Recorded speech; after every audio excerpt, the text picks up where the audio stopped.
Good evening and welcome to this Tuesday edition of the Angela Ray Show. I hope that you all have had a great day.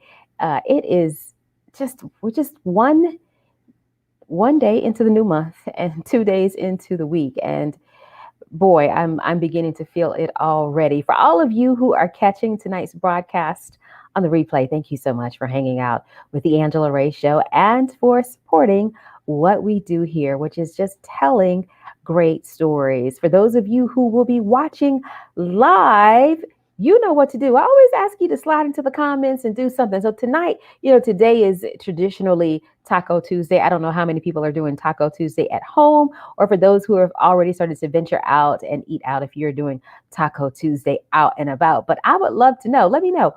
Do you do Taco Tuesday? And if so, how do you do it? Do you do hard shell, soft shell, ground beef, ground turkey, or walnut meat? I just saw one of my friends who is a vegan use walnuts, crushed walnuts, as a substitute for meat.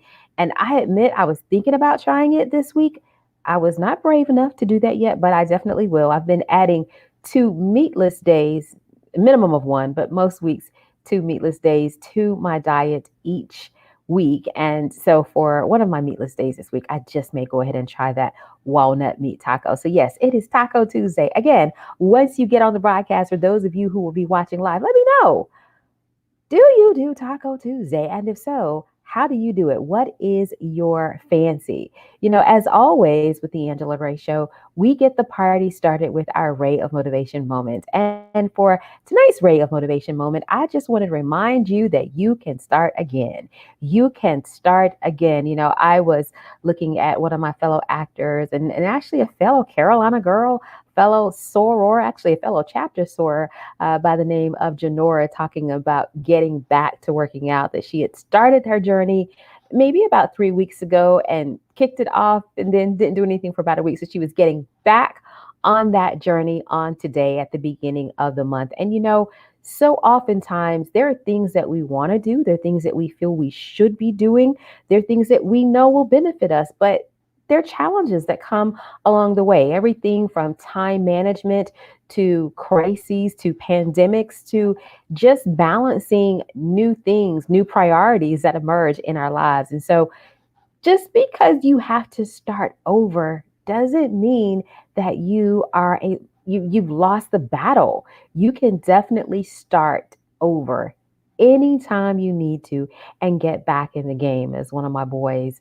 Mark Wiggins, like to say, you can get off the bench and make sure that you are in the starting lineup at any time you choose. So for this Tuesday edition of the Angela Ray Show, I just want to remind you that it is okay to start again. Now, let's see. Oh, all right, Lazana. Hey, what's up? Hard shell turkey meat. All right, so that is what I normally do. By the way, Lazana also has her own talk show that she hosts over on Instagram. I believe on Mondays and Wednesdays at 3 p.m. Eastern. So yeah, I love the I love the hard shell. Thank you, Ed. When you notice, we're trying some new stuff out. Believe it or not, we are getting very close to 100 episodes here. And so we're looking at how we're going to celebrate, what the real countdown is going to look like, and might have a few surprises in for this leading up to the 100th episode of the Angela Ray Show. Right about now, I am really honored to bring on my guest for tonight. He is none other than Mr. Jay Wells Jr. He is a SAG award-winning stunt performer and actor. He was recognized along with the stunt ensemble of the box office hit Black Panther. It was his martial arts background that afforded him the opportunity to be involved with the movie. He has earned a 4th-degree black belt in karate and holds a Guinness World Record as a participant in the largest gathering of karate practitioners to perform a specific type of karate at one time. Jay is also an accomplished actor who has roots in the theater. It was his role as Troy Maxon in August Wilson's Fences that really propelled his decision to pursue acting full time. Since that time, he has had roles on shows like Fatal Attraction, Justice by Any Means, and American nightmare, just to name a few. And we are honored to have him back on the Angela Ray Show tonight. Jay actually was my very first guest when we kicked it back off on May 4th. So, Jay, thank you so much for being back on the Thank show you. tonight. Just wanted to really, again, thank you for taking a chance. You were my first guest. You didn't know what you were getting into, but definitely always appreciate the support. No doubt. I appreciate you having me. You've had a lot of high-powered guests on the show, so I'm glad I was first, so I didn't have to follow behind any of those other people. But I was honored. So, you and I have talked quite a bit over the past few days, and of course, the news that we all heard around the world on Friday with the Yeah. passing of Chadwick Boseman has impacted both of us in different ways. You worked on Black Panther, earned a SAG award for your work, and so when you found out on Friday, how did you begin to process? It was hard. I was working out and I got a call from my cousin. He had seen the news and I had got a text message also, but I didn't see it. And when he called me, we were just, shooting the breeze. And then I read the text message and I was like,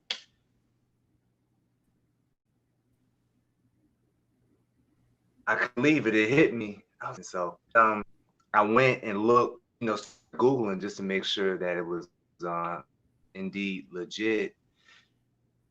And it was. And that night was just, it was a lot to process. And again, he's a peer.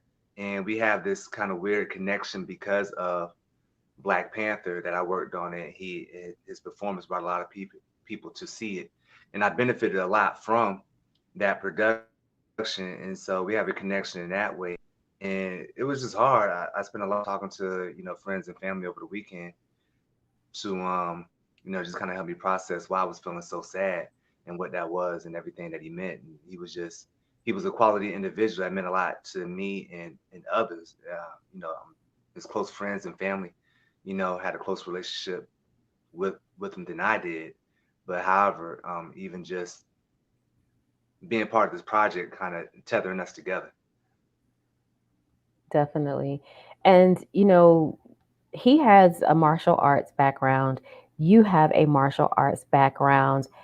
I remember you saying that you were hopeful that at some point in the future you might even be able to work on some things together. Talk a little bit about your martial arts background because that's how you actually had an opportunity for the film. Yeah, I practice a martial art. It's karate, but the particular style is called Goju Ryu karate. And for those of 80s babies that remember the Karate Kid, wax on, wax off, that's the particular style that I practice. And so I practice karate for going on 20 years now. And Wow, they say, yeah, they say luck is when preparation meets opportunity. So the opportunity to um, have an audition and the movie came up, and had I not been a martial artist, I wouldn't have what they were looking for in terms of booking it. and speaking of your martial arts background, you and a number of other karate practitioners earned a Guinness World Book record. How did that come about? How did you even get the opportunity to participate? So, I still keep up with my school back in Jacksonville, my sensei and everybody I came up training with. And every 6 years they have this festival in Okinawa called the Uchinachu Festival, and it's a celebration of all things Okinawan, from the people, the culture, the land. And part of that culture is karate, and Okinawa is the birthplace of karate. People think of karate as something that's Japanese, but it's really Okinawa, because Okinawa is, it rests between Japan and China and mainland China, and this is its own little cluster of islands. And so karate started there. And so they had the festival. My sensei, he contacted me, said, "Hey, we're going to Okinawa." And ever since I started training karate, it was a dream of mine to go and train in Okinawa, the birthplace of karate, and be promoted there because um, the way the association's set up as an American, you can only be promoted so far by your sensei. And at a certain level, after third degree, either you have to go over to Okinawa or they come here to see you and see what your karate looks like before they can promote you. And I was a third degree black belt, and by this time it was like I was ready. So we went and trained. We were over there for just over a week, and it was wonderful taking in the sights and seeing the people. And we were training twice a day, just walking the island, and it was great. And then the culmination of that was that Sunday, everybody got together to participate for this to achieve this Guinness Book of World Records, and we were downtown Naha. Um, and so, for those of you that don't know, karate before it was formalized and called karate, it was called Nahate, and so Te translate to fist, and Naha was the name of the city, so it was like Fist of Naha basically. So wherever city you were in, you trained in, that marked what your art was called before it was called karate. So we were downtown Naha, and literally like a mile long, you see nothing but just karate practitioners down the street, frontwards and backwards, just to see a white and geese. And we did the kata, and Guinness was there. Helicopters were flying around, taking count. We had to stay there, and it was great. Okay. And so you are a fourth degree black belt. That is what the skill set is what afforded you the opportunity to be a part of Black Panther. And Yeah. you are a part of what tribe in the movie?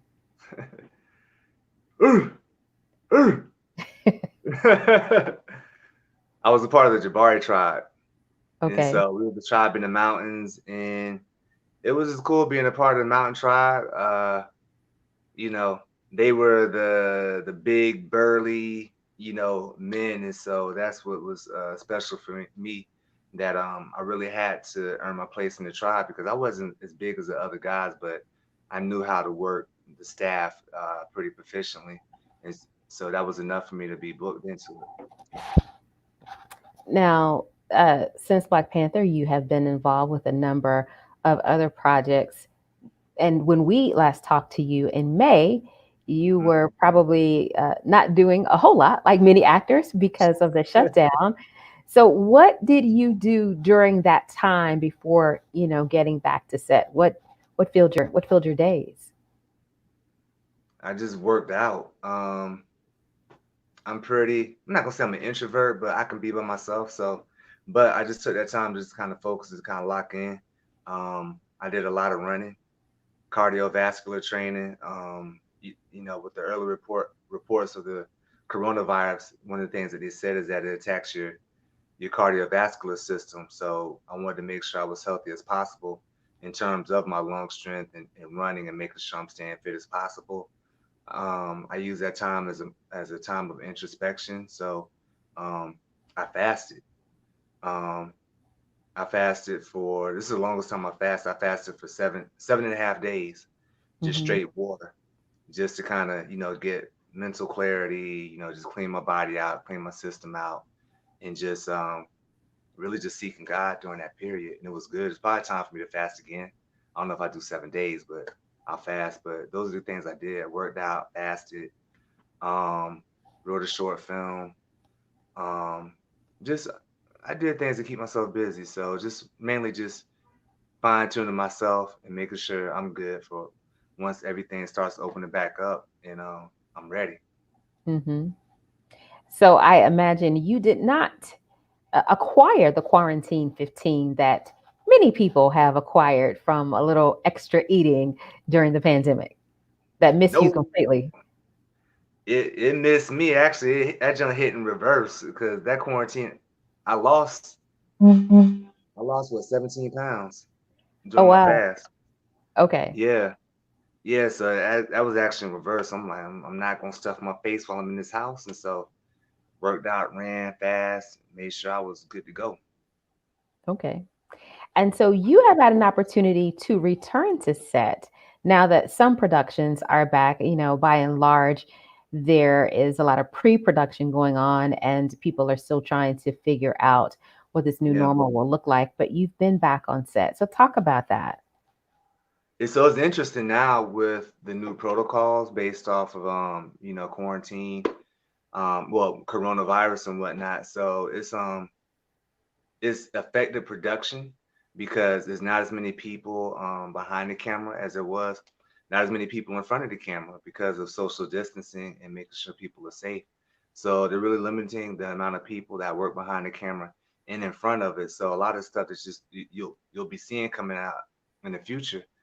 um, the cast list isn't going to be as robust because they're being conscious of social distancing and making sure you don't have a bunch of people clustered around one another. So, excuse me, they were making sure that even with my scenes, that I was even distanced out from the other actors, and they got real clever with the way they shot stuff and depicted. Like, all right, Hmm. if we have to uh, shoot him with other people, we can just cut and film him by himself, and we can infer what that scene entails and whatnot. And so it was real clever what they did, and interesting to keep it safe. Now, you have a question about the stunt side of new procedures from Edwin, one of our very loyal supporters here at the Angela Ray Mhm. Show. Let me see. Have you seen the protocol?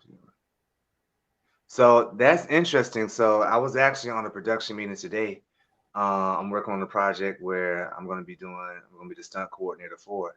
And so with this, it hasn't affected. This won't affect the what I'm doing because it's such a small stunt, right? And it's just be two people involved, so it's not going to be a great cluster of people to have to facilitate a stunt for.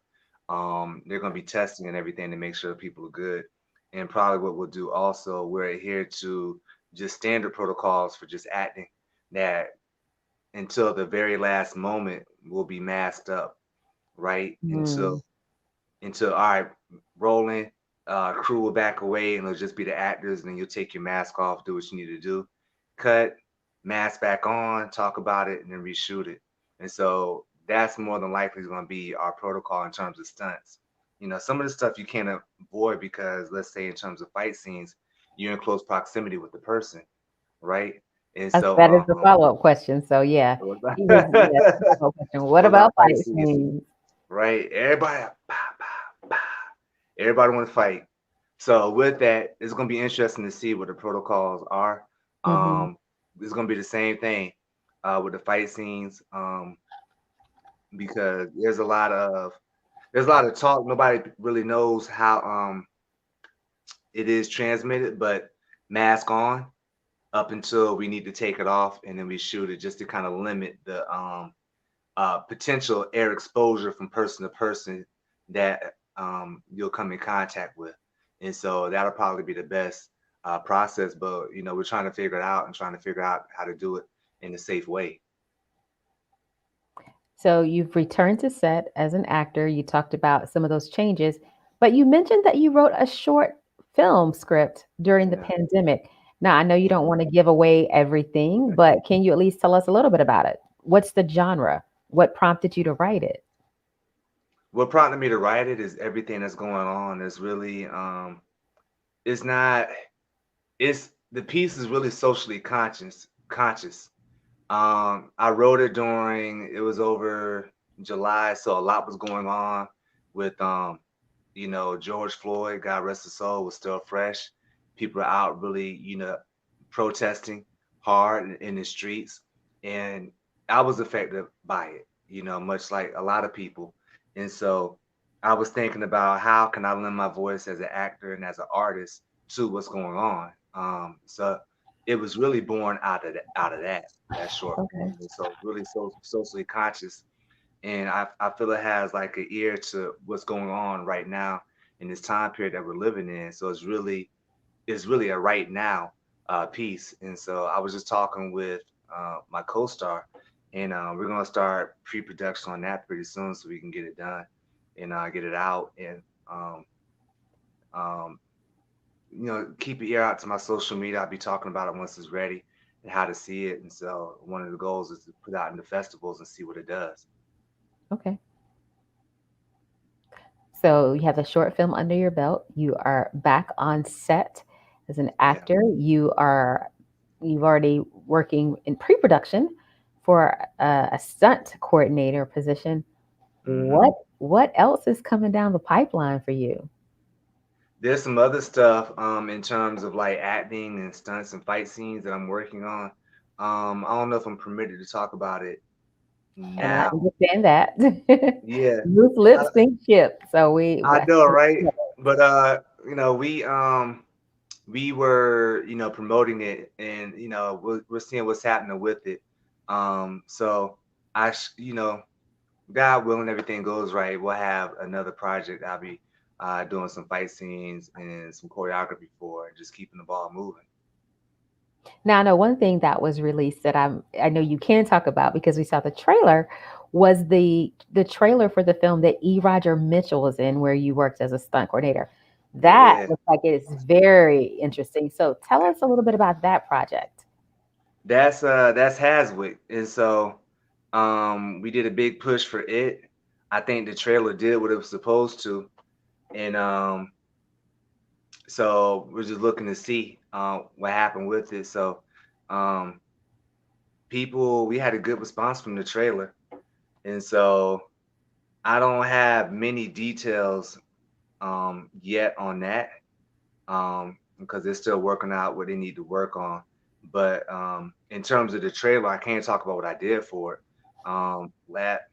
Last May, we put the trailer together, and we I did all the fight scenes for it, and I had a big fight scene that I did. Me and my man Marcus. I met Marcus on Black Panther, and so he came Okay. through, and we did the Cabana fight, and so it was a cool fight to do. Little man versus big man, David and Goliath matchup. And what is that project about? Tell us a little bit about the storyline. It's about this town with a fighting tradition, and so it's a lot of fighting going on, a lot of twists and turns with the story. Um, it's Yeah, it's gonna be cool. Be on the lookout for it. I like it. It's a uh, Duval. I'm sorry, from Jacksonville, so I seem to do it Yeah. wrong I today. was in Jacksonville, was it last year? I think early January, and Yeah, for a convention, and everybody who was from there, I heard that all weekend long, and I thought about you. that's why you go here is Duval. I'm sorry, I miss my roots, Hmm. but It's okay. but but back to Haswick. Yeah, it's a Hmm. town with a fighting tradition, and so yeah, yeah. So be on the lookout for it. So right now, the trailer I am assuming was to raise funds for a feature. It's actually gonna be an episodic. That's the plan. Oh, okay, a little bit Hmm. different. Okay. Yeah. Yep. And so, yeah, so production is working on that. And so we'll see. And so, yeah, that's all I could say about that. All right. Now, Yeah. thinking, stunts aside, stunt coordinating aside, you are still a pure actor. What has been Yeah. some of your favorite roles that you've had an opportunity to do on the small screen? So some of my favorite roles have been, well, I gotta take it back to theater first because that's where I started. Theater. So probably one of my favorite roles is in college I portrayed Troy Maxon from August Wilson's Fences. Hmm. Um, proud to say I did Troy Maxon before Denzel did it on Broadway. But he Nobody did a wants to good touch that job. after Denzel. I mean, like it's like I've done a couple of the Yeah. monologues from Fences for Rose. I will never do another Rose monologue again after Viola Davis touched it. Yeah, I'm not coming behind her. She's the master. Bring your snot. If you're gonna do Rose, bring your snot. That's all I'm saying. And so Fences, because it meant a lot to me. It was a lot behind that, a lot of emotion. Um it's a heavy role, it's a heavy character. I wasn't Hmm. I wasn't a 53-year-old man. then I'm not a 53-year-old man now when I did it. Is so, but it did a lot for me as an actor in terms of my confidence because the director entrusted me to do that part. And I really enjoyed it and I connected to it. And it was at a time when like a lot of stuff was going on in my life, right in the midst of it. Um, my grandmother had passed, and so Mm-hmm. it was a lot. God rest her, and so I dedicated that performance and everything I did to her, and they honored her in the playbill and whatnot. So that's one of my most memorable and favorite roles that I played just in terms of the research, and I had to dig deep for that character. And since that time, I've learned more about acting and the process, and my process of change. I've matured. And since that time, some of the projects I've done that I really enjoyed. I did a short film last year called Instructor, where I play a martial arts instructor. Um, Oh, that was a I don't know, stretch, wasn't it? it was a stretch. I don't know how I got that, to be honest with you. I don't know what he was thinking, hiring me to be a martial arts instructor in the short film, but he did Mm-hmm. it. But I enjoyed that one. There was some fight choreography in it, and that was cool playing that character because it wasn't about the fighting and the martial arts. It was really like a kind of character study about. I think I could talk about it. Um, what happens when the martial arts instructor doesn't win? You know what I'm saying? Mm-hmm. Yeah, and so it's really kind of interesting because it's like wow. And so I teach karate also, and it's interesting. As a martial arts instructor, sometimes you kind of get held to a higher standard, rightly so, but you get held to a higher standard than people that even actually fight professionally because it's given like if you're a fighter, you're gonna win some and you're gonna lose some if you're No competing doubt. against other people that train to do what you do. But as a martial arts instructor, people look at you like almost like this mythical figure, like you're not supposed to lose. It's like I'm human also. People are bigger and stronger. There's a lot of factors that come into play, but media and TV plays a part in people's consciousness when they look at people that perform martial arts and their expectation for what you're supposed to be able to do because of that. And so that was instructor. I did another one called 30. That was really fun. I really enjoyed that one because that was a comedy and it was really like a millennial film about millennials going through, when you cross the threshold from 29 to 30 and you have this preconceived notion about what your life is supposed to be like, and it's not, and you start spazzing out because you're turning another year older. And I Mm-hmm. really enjoyed that one because I know what that's about. And that it was a comedy. So I got a chance to kind of really show that, I can crack a joke or two, Can because a you lot of my really? I can, you know what I'm But saying? I got a dozen of them in the refrigerator. I got them from the right. egg out. Yep. Mm-hmm. Okay. Got All little right. jokes waiting to hatch. I hear it a little bit right there. Edwin has another question for you, and I'll be interested to Mhm. hear this one. Okay. And since you haven't gained the quarantine 15, can you give us three? I'm assuming everybody can read this. Yeah, everyone can. Okay. Yeah. Okay. All right. Cool. So I don't have to repeat it. So, three tips. Um, so one, uh, go outside, get your vitamin D, get your sunlight. That's one of the things that if you've been paying attention to the news and healthcare professionals have been talking about. People have vitamin D deficient right now because everybody's staying inside. So one of the things you can do for your health is get outside, get inside some fresh air, and get your vitamin D, and really, get in the sun, right? I run a lot of times. My family's concerned about me because of everything that's going on and being safe. God rest in my arbory. But a lot of times I'm out in the sun, I'm outside, I'm by myself, nobody else is out there running. So, what better place to socially distance but outside? So, I would say go outside, walk for 30 minutes, run for 30 minutes if your health will permit you. That's a great way to that's that's one, get outside. Two, run or walk daily or every other day. Get your wind up, get your cardiovascular uh, system up in training. And a third tip that you can do is excuse me. I like excuse me. I like calisthenics.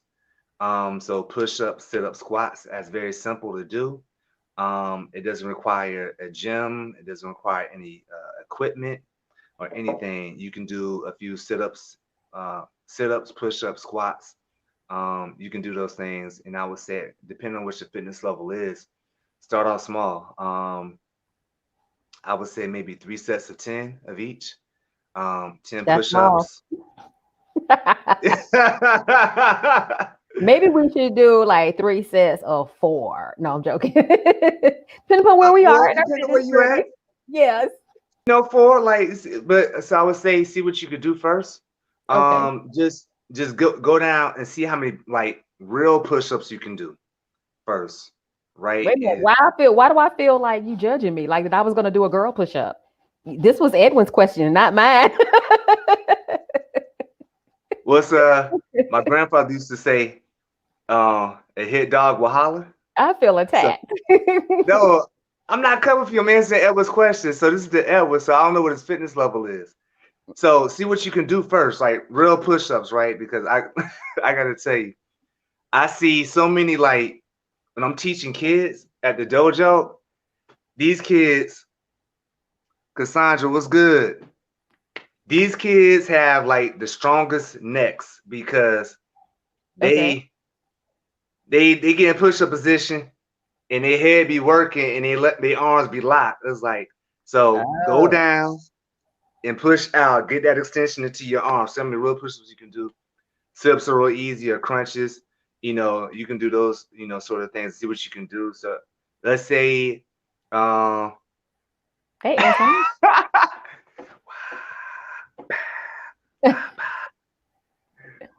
you get my soul. Yo, Jay Wilson, what's good? Jay Wilson, yo, check my man out. My man's got the golden voice. He's a blessed individual. Um, he said, one Edwin set of said one one. on one. Okay, you know what? One set of one is better than one set of zero. So we'll take it. So do you 3 sets of one, but Hmm. be consistent with it, right? And so with calisthenics, it's not going to take you long to do, hopefully, and start there. Those are three, quick tips that you can do on your own. It's not going to require money, just a little time and just a little focus and dedication. Definitely. Ha, the sound effects. Kind of like old school Batman. Remember the what was it, the television series Batman, when they would hit and it was like bam, boom, all that kind of stuff. Yeah. Okay, please don't get him started. Don't encourage him. Do not encourage him. All right. As we begin to wrap up, any final thoughts that you'd like to share tonight? Um, I want to say, oh yeah, Jay Wilson. Yo, so check him out. Yo, Jay, type in your website so people can see it so they can support your movement. I'm gonna plug Jay real quick because he got a thing called 5 Shots of Forgiveness. Look back at Angela's show, probably I want to say a About a month month ago. ago. Yes, A about a month month ago. ago he was on the show. I, Yeah. I think a month ago today. Matter of fact, for Jay's show, he gives his testimony about how he survived being shot 5 times. That's why I say he's a blessed individual and a good brother. So check him out. Also, I'm gonna plug the homie Angela Ray. She's got 3 books. What's Okay. what's the name of your books? Raise a Motivation, Blackberry Whispers, and Megastar Student Leadership. I was not Yes. expecting that one, but okay. Yeah. So each one reach one, right? And so you give me Hmm. the opportunity, so it's only right I pass it back, and people got to know what you got going on also. And so, um, what I want to say, at this time, there's a lot going on, and stay prayed up. Um, you know, Prayer changes things. I would say, God changes things, but God listens to your request by way of prayer. And so there's a lot going on in the world. So try to keep focused and not distracted by everything that we're seeing because it's meant to distract us. Um, Antoine, man, what show did we work on, Antoine? I was wondering about that too. Or did he work on the show with Jay Wilson? He may have worked on a show with Jay Wilson. I don't know. But I guess we're going to find out in a moment. Yeah, plug it in there while I'm talking. It might have been from the Atlanta Black Theater Festival. Um, because I can't tell by the picture right there. But yeah, but just stay prayed up. This just going like last week was hard for me. I had to do a lot of soul searching because I was grieving. Like everything just Mhm. crescendo Friday. You know, hearing about Jacob Blake, um, being shot 7 times, and thank God he survived that. Um, that kid that went to the protest up in Wisconsin and shot 3 people. 2 of them died. God rest their souls. Um, I had stuff going on personally with my family, and so it was just a lot. And so Friday, when I heard about Chadwick passing, that was just like just I was going through a lot, right? And so I had to talk to friends and family and people kind of help walking me through, talking me through, just listening to me express what was going on with me, right? And so if I'm going through that, I'm sure other people are going through the same thing. So, yo, don't suffer in silence. Sometimes you're not okay, and that's okay. You know what I'm saying? If you're not okay, talk to somebody. Get those thoughts and feelings out that yes, you're feeling. Um, Oh, okay, Jay Wilson. Yeah, the other Jay. Okay. Um, but yeah, talk to your friends and family, people that you trust, people that you know, to help you, sort through your thoughts and your feelings and what's going on because there's a lot going on, right? And it's Mhm. easy. Yes, he is, right? And I was blessed to meet Jay, so I thank God for allowing our paths to cross. But because this is something that the country and the world is going through, it's real easy to take for granted your personal well-being and your own mental health and your stability because everybody's going through it. And it's not that you want to complain about it, but you're going through it, right? And it's like, well, everybody going through the same thing, but everybody is in a stressful time and place in history with the protests, the pandemic, jobs and Mhm. everything. So it's a lot for any one person to take in, right? But everybody's going through it. And so all that, kind of clustered together for me last week. Thank God for my friends and family. So, pray, trust God, talk to your friends and family. If you're going through stuff, get through it. One of the things you could do, I'm a big proponent about exercising and working out. Your physical health can affect your mental health also. Just getting out, just working out, blowing off some steam, and relieving that stress, and doing something to make yourself feel, uh, stronger and more powerful. And so that'd be my closing thoughts. Um, trust God. Thank God for what's going on because even though it looks bad right now, um, we're in the age of truth. A lot of stuff that has been covered is coming to light and being exposed, right? And so sometimes when you're healing, that can be uncomfortable and it doesn't feel good, right? If you ever had a cut and, and, you, and at first it hurts, then it feels better and it heals, and then it starts itching because it's healing. It's not comfortable because your body's doing what it needs to do to heal. And right now we're in an uncomfortable position right now because stuff is being exposed, and it is it's uncomfortable, but it's necessary because we're all healing and getting through what we need to get through right Definitely. Ooh, boy, you don't put me out there. Okay, Edwin, put me out there. I appreciate the vote of confidence, definitely. now. Jay Wells Yes. Jr., as always, it is an absolute pleasure to have you on the show. Thank you for coming to share your thoughts and really putting in perspective what I probably had not processed myself, which was last week unfortunately ended with Chadwick's passing, but that's not all that had happened last week. There's a lot, and I Mhm. had not thought about the fact that there was one thing after another, and that one was just probably it in some ways took a lot of people over. One of my good guy friends, almost like a big brother to me, we were messaging each other on Instagram over the weekend, and he was like, "I'm a wreck." I mean, grown man. He's like, "I'm a Yeah, wreck." I mean, he's not in the industry, but just again, probably everything else yeah. that had led up to Friday, It all had an impact. it was a lot, and you don't have the kind of like response uh, that Chadwick Boseman had, God rest his soul, without being legit, without really being a quality human being and really being a special person. And I think that's one of the things that really affected everybody because you know stuff has been happening, and then through he was such an inspiration from his work in Black Panther, is showing us what that we people that look like me, a dark skinned black man, can be heroes where we haven't been depicted before, right? And he really, kind of epitomized that. And to see like your hero go down, it's a lot to process and take in because he really represented more than his work. He represented a movement and he represented the people, even though T'Challa. Oh man, I'm flattered, Edwin. Appreciate it. I'm letting God use me. But he really represented a lot, right? And you hate to see good people go in the midst of all this. And Wakanda Forever, like I don't know if that was scripted, but I think that was something he came up with.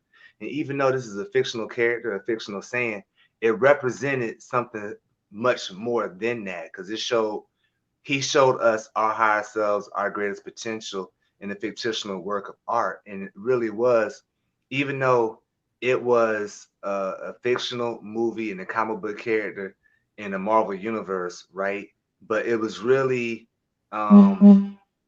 the I would say Black Panther is the really not morality, but the really like it was edutainment, right? Because it really brought substance to that world because of all the imagery, and it really showed us as our higher selves. And he was at the epitome of that. And it's really sad that he passed, but I think there's a one he died with the grace and dignity because nobody knew what was going on with him, and he dealt with it, and he really went out as a G, and it really put into context what he was going through when he was going to see the kids with cancer and they passed before the movie was released and how that touched him, and it takes on a whole new meaning now knowing what he was going through.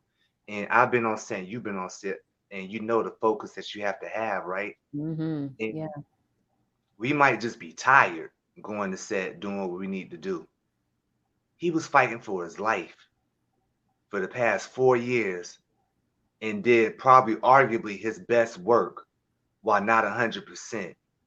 And so, if anything, we're coming on the heels of that, and you know, and I'm a part of his legacy in a weird way because I worked on Black Panther, and so take the inspiration that he showed us, right, as a people and our higher selves, and the fact that he dealt with it, what he had to deal with, but he pressed on anyway, and he lived his best life, and he really overcame, those challenges. And now that he's passed on, he um he will forever be remembered as, King T'Challa and that representative of us. And he really he went out on top, you know. We wanted to see what else he was going to do, but he got there. He was awarded. He was recognized. He got his flowers for Black Panther. And it's sad we're going to miss him. He's gone, but that image of Black excellence is going to live on forever and inspire the kids and the young actors and actresses and people beyond him to really aspire to our higher selves and really achieve our callings. Definitely. Well, Jay, again, thank you so much for taking the time out of your busy schedule to share with us, and enjoy the rest of your evening. Yo, thank you for having me. I really appreciate you allowing me to come on here and share my thoughts. And talk at length about what's been going on with me and the world and everything. So hopefully everybody that's tuning in listens, and not just what I'm saying, but you know, Chadwick Boseman, the the um the inspiration that he left for us to follow. Definitely. Yeah. Thank you again. Have a good night. You too. Peace All out, right. everybody. Well, wow. Uh, what a show. That is it for this Tuesday night edition of the Angela Ray Show. As I would like to remind you of Ray of Motivation number 54. Cleaning a mirror does not change the person who is reflected in it. Until next time, I encourage you all to go out and be the change. Have a great evening. See you tomorrow evening.